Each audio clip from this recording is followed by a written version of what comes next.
The German prisoners expected the worst. They imagined barbed wire, barking dogs, and starvation, the kind of brutality they had seen on every front of the war. But when the truck stopped and the gates opened, what they heard wasn't shouting. It was music. Jazz. The sound of trumpets and laughter spilling from loudspeakers in the middle of a prisoner camp, in America. Inside, soldiers who once fought for Hitler were being handed Coca-Cola bottles, taught baseball, and treated like human beings instead of enemies. For many of them, it was the first time they'd ever seen freedom, inside a cage. What was this place? A trap? Propaganda? Or a glimpse into a world they had been told to hate? This is the untold story of the German POWs who discovered that even in war, kindness can be the most powerful weapon of all. By the time World War II reached its bloody climax, more than 400,000 German soldiers had been captured by the Allies, and thousands of them were shipped across the Atlantic to the United States. For men who had spent years in bombed cities and frozen trenches, the idea of being taken to America sounded like a nightmare. They pictured cruelty, vengeance, and humiliation from the enemy they had been taught to despise. But what they found was something no propaganda could have prepared them for. Instead of darkness, they saw order. Instead of punishment, they found civility. Many were placed in camps surrounded not by misery, but by wide fields, open skies, and American guards who greeted them with calm discipline.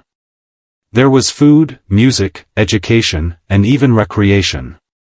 For the first time, the prisoners began questioning what they had believed about the enemy. What unfolded inside these quiet camps would become one of the most remarkable, and least known, experiments in human psychology during the Second World War. The journey from fear to friendship, from hate to understanding, began behind barbed wire, and it changed not only those men but the very meaning of victory itself. In the spring of 1943, the Atlantic Ocean carried more than supplies and troops, it carried men broken by war. German soldiers, captured in North Africa and Europe, were being shipped thousands of miles away from everything they knew. For many, the voyage to America felt like exile to another planet. They expected torture, forced labor, or perhaps a slow death in a land that had become their enemy's symbol of arrogance and excess. But when the ships reached American ports, reality didn't match their nightmares. U.S. guards didn't scream. They didn't strike. They followed orders quietly, efficiently, almost with courtesy. Prisoners were processed, registered, and sent by train to camps spread across the country, from Texas and Georgia to Minnesota and California. For Americans living near these camps, it was surreal. The same soldiers who had bombed London or fought in Africa were now tilling American soil, repairing fences, or cutting timber in their own backyards. The war that had seemed so distant suddenly had faces, young, tired men, barely older than the local farm boys. The camps themselves varied in size, but their design followed a pattern. Barracks, mess halls, guard towers, and perimeter fences, yet compared to the horror stories from Europe, these were comfortable. POWs were given clean clothes, decent food, and access to medical care. The Geneva Convention was followed almost to the letter. The United States, aware that thousands of its own soldiers were being held in German camps, wanted to set an example. But beyond policy, there was something more, a quiet confidence. America didn't need to humiliate its prisoners to prove strength. Its power was visible in abundance, the food, the freedom of movement, even the smiling civilians who walked nearby. For many Germans, this was their first true encounter with democracy in action, and it was disarming. Letters written by POWs from those early days reveal a mix of disbelief and confusion. "They treat us as humans," one soldier wrote home. "We eat better than we did in our own army." Others described their astonishment at being allowed to attend Sunday services, to write to families, or to earn small wages for their labor. Some guards even began speaking with them, learning bits of German, exchanging jokes, or trading stories about life before the war. Slowly, the atmosphere of fear began to fade. The prisoners realized they weren't living in a nightmare, they were living inside something they couldn't yet define. They were still enemies. The barbed wire still stood. But something inside those fences was shifting. The soldiers who had marched under the swastika were beginning to see the world through different eyes, and what they saw in America would challenge everything they had ever believed about war, loyalty, and humanity itself. When the first German POWs settled into their assigned camps, they braced themselves for cruelty. They had been told by Nazi officers that capture meant humiliation or death. Yet, what greeted them each morning inside the American camps was a reality that shattered those expectations. Instead of harsh punishment, there were structured routines, breakfast served on time, medical inspections, and work assignments that felt more like jobs than suffering. Most shocking of all was the sound, music. Across the loudspeakers in many camps, jazz and swing records played daily. The rhythm of Duke Ellington, Glenn Miller, and Benny Goodman echoed across rows of wooden barracks. For men who had marched to the drums of war, this music sounded like another world, chaotic yet free, foreign yet intoxicating. Some prisoners later wrote that the first time they heard jazz, they didn't know whether to laugh or cry. It was music banned in Nazi Germany, labeled as degenerate. Yet here, the enemy celebrated it. American guards even whistled the tunes as they walked by. For the Germans, this wasn't just a melody, it was an introduction to an entirely new culture, one that prized freedom of expression above conformity. Then came another shock, Coca-Cola. The same drink they had seen in propaganda posters as a symbol of American decadence was being handed to them by smiling guards on hot afternoons. It was sweet, cold, and strange, and it became an obsession. POWs joked that it tasted like liquid America. When combined with jazz music and the sight of baseball games being played nearby, the experience became almost surreal. Baseball, too, became a phenomenon inside the camps. At first, the prisoners watched curiously from the sidelines, unsure of the rules. Then, some brave souls joined in. Soon, entire German teams were formed, competing in camp tournaments. Baseball bats replaced rifles, cheers replaced orders, and laughter replaced fear. The games became a bridge, a language that both sides understood. For the guards, it was a way to humanize the enemy. For the prisoners, it was proof that life could exist beyond war. Not every day was cheerful. There were still rules, fences, and armed towers. Attempts to escape did happen, though rarely. Yet even discipline in these camps was tempered with restraint. American officers believed in maintaining dignity, not domination. Many of them had studied the Geneva Convention in detail and knew that kindness could yield more information, and more cooperation, than violence ever could. Inside some camps, small libraries were established, with books in both English and German. POWs were allowed to read, study, and even take educational courses offered by visiting professors or military chaplains. Others organized orchestras, theater plays, and art classes. It was a world within a world, a community built behind barbed wire that reflected the best parts of the society holding them captive. For the local American communities, curiosity slowly turned into tolerance.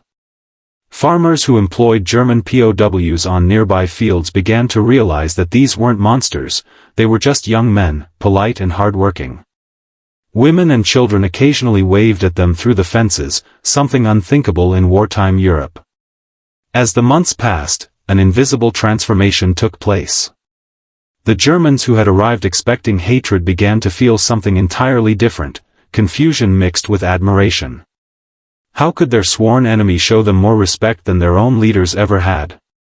It was a question that would linger long after the war, but within those fences, as the sun set to the sound of jazz and the crack of a baseball bat, the seeds of change had already been planted.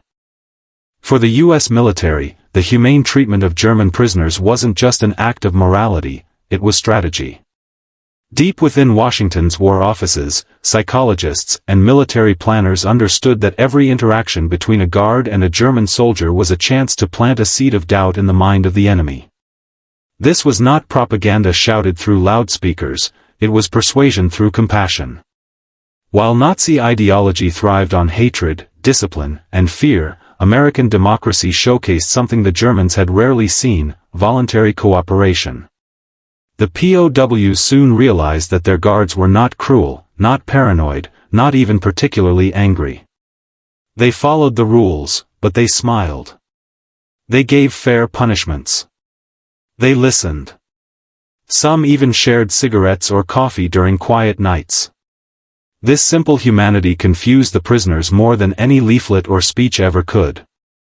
To the Germans, the kindness felt almost like an ambush.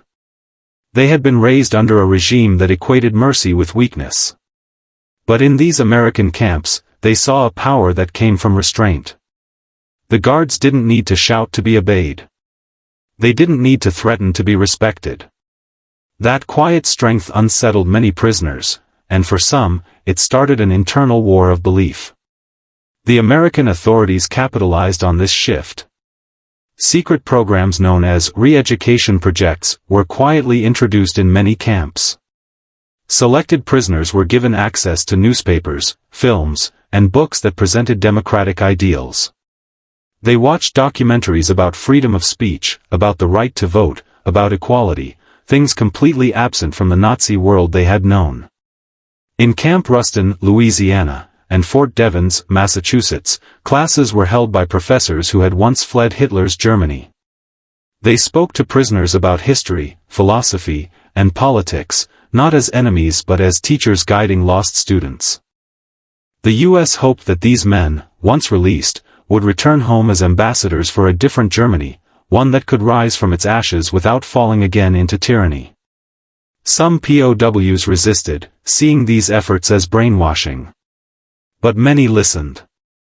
They began writing in diaries about what they saw, comparing American democracy to the rigid hierarchy of the Reich. Here, one prisoner wrote, "I have met freedom in its most dangerous form, it makes you think." The transformation wasn't just intellectual. It was emotional. For the first time, many German soldiers experienced respect without having to earn it through rank or obedience. They were valued as human beings, even as captives. This realization broke something inside them, a barrier that years of propaganda had built. One of the camp psychologists later wrote, "We wanted them to see that America could win without hatred. That freedom could be stronger than fear." It was a revolutionary concept, that kindness, not cruelty, could reshape an enemy's soul. By late 1944, reports circulated that morale among POWs was surprisingly high. Escape attempts dropped. Cooperation increased. And letters intercepted by censors showed a remarkable change in tone, admiration for the enemy. The German war machine had created soldiers who obeyed blindly. America's camps created men who began to question everything they had been told. It was, perhaps, the most subtle battle of the war, one fought not with weapons, but with the disarming power of decency. While German prisoners in the U.S. found themselves surrounded by music, laughter, and baseball fields, their comrades held in other parts of the world lived a very different reality. Across the Atlantic, in Soviet labor camps, captured soldiers endured starvation, freezing nights, and brutal interrogations. Thousands never returned home. Even in parts of Europe, conditions were harsh, overcrowded camps, minimal food, and endless suspicion. The contrast was staggering. Word of America's treatment of POWs spread quietly among captured soldiers. Some thought the stories were Allied lies meant to weaken morale. But for those inside the U.S., it was undeniable. They were safe, respected, and, in many ways, free. And that created tension, not only among the prisoners themselves but also among the Americans guarding them. Many U.S. citizens, especially families who had lost sons in Europe or the Pacific, were outraged. Newspapers occasionally published articles questioning why the government was spoiling the enemy. Why should men who had fought for Hitler enjoy good food while American soldiers died overseas? The question was painful, and it divided communities. American military officials defended their approach by pointing to international law and strategy. If American soldiers were ever captured, this humane treatment could serve as protection. But not everyone agreed. Some guards struggled with guilt. Watching the enemy smile, play baseball, or sip Coca-Cola reminded them of brothers who would never return from Normandy or Bastogne. For the Germans, these contradictions were equally haunting. Every act of kindness from an American made them think of the propaganda they had believed for years, that Americans were greedy, violent, and soulless. Yet the men standing before them disproved it daily. It forced them to confront an uncomfortable truth: maybe the enemy wasn't who they had been told it was. Still, not every POW embraced this awakening. Some fanatical Nazis inside the camps formed secret groups to maintain discipline and loyalty to the Reich. They intimidated fellow prisoners, spreading fear among those who dared speak favorably about America. A few even planned small uprisings or escape attempts. The U.S. Army quickly separated the extremists into isolated compounds, realizing that ideology was more dangerous than bullets. Outside the fences, the relationship between Americans and the prisoners continued to evolve. Local farmers who worked with German laborers often developed quiet respect for their diligence. Stories spread of POWs being invited for Christmas dinners or receiving small gifts from children. Bonds formed, fragile but real, in the unlikeliest of times.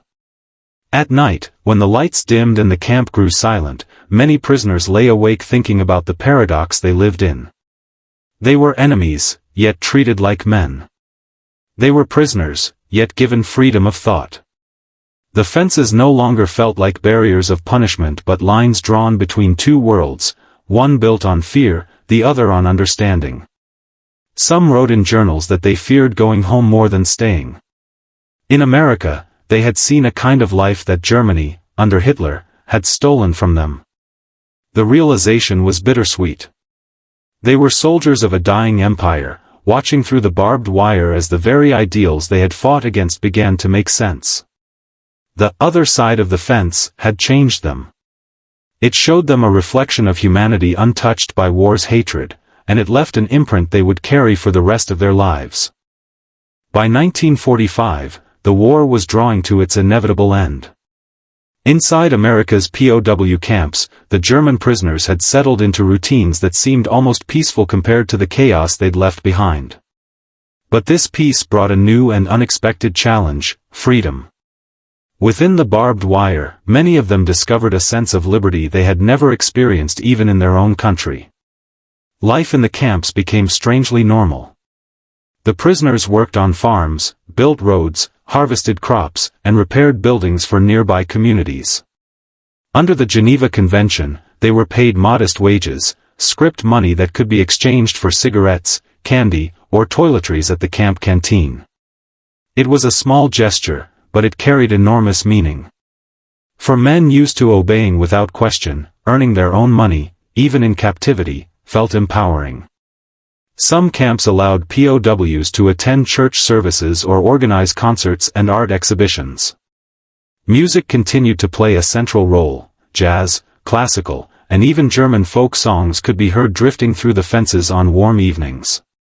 Prisoners formed bands, performed plays, and wrote poems. They painted murals on the walls of their barracks, depicting both the homes they missed and the new world they were beginning to understand. And then there were the friendships, the quiet bonds that developed between the captors and the captured. Some American guards treated the prisoners as brothers, sharing meals, trading stories, and even exchanging letters after the war. On nearby farms, POWs were often supervised by civilians, and relationships with locals grew warmer over time. Farmers praised their discipline, townsfolk admired their craftsmanship. In certain rural communities, it became difficult to remember that these were supposed to be enemies. Many German prisoners began to feel conflicted. The propaganda they had grown up with had painted Americans as corrupt, weak, and morally decayed. Yet here they were, working alongside kind, humble people who treated them with respect. That contradiction gnawed at them. If the Reich had lied about this, What else had it lied about? Some wrote secret diaries, confessing their confusion and guilt. They had come expecting hatred, yet found generosity. They had been trained to destroy, yet were now creating, building barns, repairing schools, helping with harvests. It was as though the war had ended for them long before the world declared victory. For a few, these experiences sparked something even deeper, admiration. They began studying English, absorbing American ideals of democracy, individuality, and freedom. Lectures held by U.S. officers and visiting academics gave them glimpses of a society where people could question their leaders without fear. It was intoxicating. But this freedom came with an ache. Letters from home spoke of destruction, bombed cities, starving families, a Germany in ruins. Some POWs wept quietly, realizing that the world they were returning to no longer existed. In the camps, they had food, warmth, and structure. Outside those fences waited uncertainty and rubble. When the war finally ended, and orders came to send them home, many German prisoners left with heavy hearts. Some even cried as they boarded the ships. They were eager to see their families again, but they knew they were leaving behind something extraordinary, a version of their enemy that had shown them grace instead of revenge. Inside those fences, they had discovered a paradox, true freedom, born in captivity. The United States had not only defeated them in battle, it had conquered their hearts and reshaped their understanding of what power truly meant. When the ships finally sailed back toward Europe, the men on board were not the same soldiers who had once marched for the Reich. They were quieter now, reflective, uncertain, and changed. Many stared at the horizon, thinking not of victory or defeat, but of what they had witnessed inside America's barbed wire, dignity, tolerance, and a strange kind of peace that had felt more real than anything they'd known before. Upon returning to a shattered Germany, they stepped into cities reduced to ash. The once proud empire had collapsed, leaving behind only hunger and silence. Yet in their minds, memories of the camps lingered, the sound of jazz at sunset, the taste of Coca-Cola, the smell of fresh-cut grass on American baseball fields. Those fragments of humanity became symbols of a different way of life. Some former POWs dedicated their lives to rebuilding Germany, teaching democracy, and rejecting tyranny. Others told their children and grandchildren stories that sounded impossible, tales of a nation that had treated its enemies with respect, even in victory. Historians would later call it one of the most successful psychological operations in history.